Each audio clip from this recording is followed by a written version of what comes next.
How much better is DJI over the Rush Tank 1.6 watt VTX for range? Thank you for 10 Canadian dollars.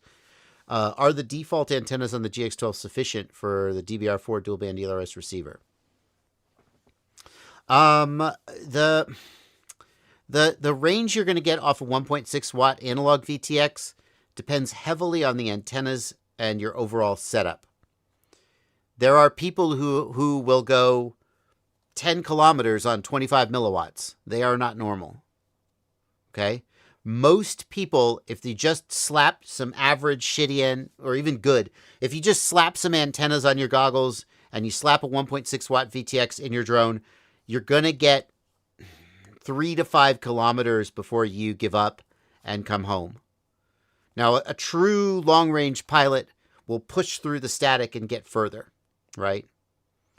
In my experience, if you just get a DJI O4 Air unit with the DJI Goggles 3 and you put it in the air, I've done some tests, some range tests with it where I fly a waypoint mission and the drone flies out until I lose video and then back. Hypothetically, I've done that because if I were to fly until I couldn't see the drone anymore, that would violate FAA regulations. So, of course, I would never do that.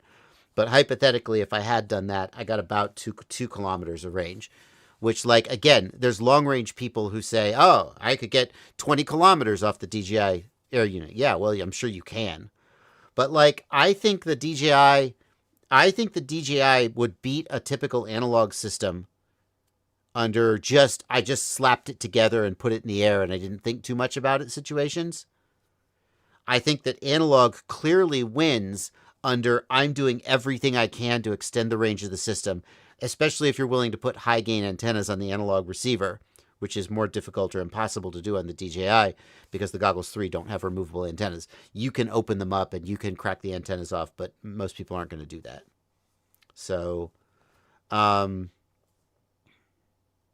I think under most situations where you don't try very hard, the DJI will win, especially in internal environments where you're flying inside a bando or behind obstacles. DJI tends to beat analog.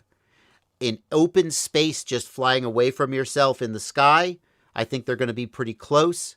I think analog has much higher potential to go further, much easier if you're willing to put a little bit of work into it.